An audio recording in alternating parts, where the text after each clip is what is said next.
সালমান শাহকে সরাসরি দেখেছি একটা আমার নিজেরই একটা প্রোগ্রাম ছিল পাবলিক লাইব্রেরিতে। ওখানে বিবি রাসেল আন্টি ছিলেন ও গেস্ট হিসাবে, সালমান শাহ ছিল গেস্ট হিসাবে, তারপর আরও অনেক বড় অনেকেই ছিল। তো তখন আমি বুলবুল একাডেমি থেকে একটা শো অর্গানাইজ করে শিল্পকলা থেকে ওই পাবলিক লাইব্রেরিতে, তার 3 দিন পরে সালমান শাহ মারা গেল। তো আমি ওইখানে খুব শকড। আমার তখন সিনেমার ব্যাপারে কথা টথা হচ্ছিল, বাট তখন তারপরে এই জন্য সালমান শাহ মারা যাওয়ার জন্য আমি আর তখন সিনেমা করিনি, কারণ তখন আমি মাত্র মানে 7-8 উঠেছি। তো এই জন্য আর সিনেমার চিন্তাটা তখন বাদ দিয়ে দিয়েছি।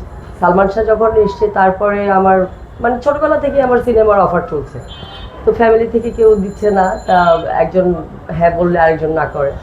তো হঠাৎ করে যখন সালমান শাহ মারা গেল তখন আমরা সবাই শকড, আমরা তো মরে যাওয়ার মতো অবস্থা একদম।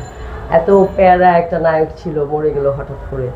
তার 3 দিন আগে আবার যেই মানে আমি শোগুলো করেছি সবগুলার ভিউ কার্ড বের হয়েছে। আমি তারপর আমাদের এটিএন বাংলার উপস্থাপিকা চৈতি, হ্যাঁ চৈতি, আমি দুজন পাশে দাঁড়িয়ে সালমান শাহের সঙ্গে আমরা ছবি তুলেছি। সেই স্মৃতিগুলো এখনও ভিউ কার্ডের মানে পাতায় পাতায় বিভিন্ন জায়গায় দেখা যায়, তো খুব ভালো লাগে।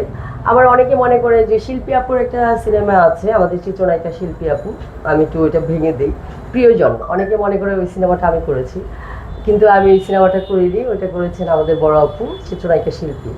তো আমার একটাই মানে দুর্ভাগ্য, আমি সালমান শাহের সঙ্গে আমি কাজ করতে পারলাম না, কিন্তু গেস্ট হিসাবে তার পাশে দাঁড়িয়ে আমি ছবি পিক তুলতে পেরেছি। আচ্ছা, সালমান শাহ দেখতে অনেক ভালো ছিল বা কেমন ছিল একটু বলেন। হ্যাঁ, খুব সুন্দর ছিল। সামনে থেকে তো আমি অনেকবার দেখেছি, কারণ আমাদের মানে চলচ্চিত্রের প্রায় মানে আগে থেকে একটু ফ্যামিলি ফ্রেন্ড ছিল, অনেকেই দেখেছি, কিন্তু তার মধ্যে সালমান শাহ ছিল একটা অন্যরকম।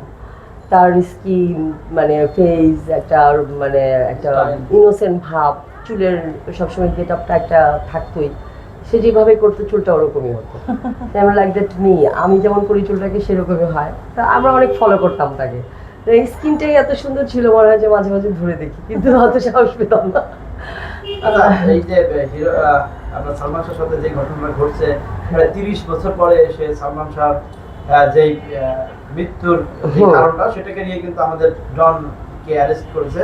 তো আসলে আপনি তো তখন অনেক বড়ই ছিলেন, আপনার কাছে কি মনে হয় যে আসলে সালমান শাহ হত্যাকাণ্ড হয়েছে নাকি সালমান শাহ আসলে? না না, তখন আমি অনেক ছোটই ছিলাম, আমার তখন তেমন একটা খেয়ালও নাই।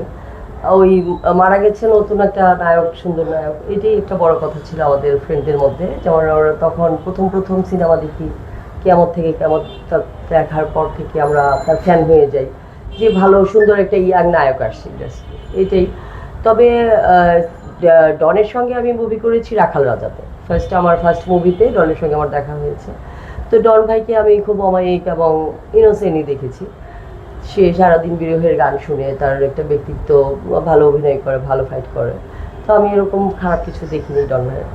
তো শিল্পী হিসাবে আমি যতটুকু বুঝি যে আসল মানে দোষী কে, এটা মানে যারা যেই প্রফেশনে আছে তারাই খুঁজে বের করবে। এখন আমাদের ওপিনিয়ন নিয়ে কিছু নেই, তবে আমার কথা হলো যে সুষ্ঠু একটা বিচার হওয়া দরকার, যেহেতু এত বড় একজন মানে আর্টিস্ট স্টার, তার ভবিষ্যৎ অনেক উজ্জ্বল ছিল, আরও অনেক অভিনয় সে করতে পারতো অনেক ধরনের। এখন যেমন আমরা আলমের অনেক ধরনের রূপ দেখতে পাচ্ছি, সাকিব খানের অনেক ধরনের গেট আপ রূপটা দেখতে পাচ্ছি, বিভিন্ন অ্যাক্টিংয়ে আমরা দেখতে চাই। আবার আমরা শিল্পী হলেও কিন্তু আমরা একজন বড় ফ্যান, দর্শক, তো আমরাও কিন্তু সিনেমা দেখি, বিভিন্ন নায়ক নায়িকার একটা গেট আপ দেখলে আমাদের কাছেও ভালো লাগে, পরবর্তীতে আমরাও সেই গেট আপ নেই।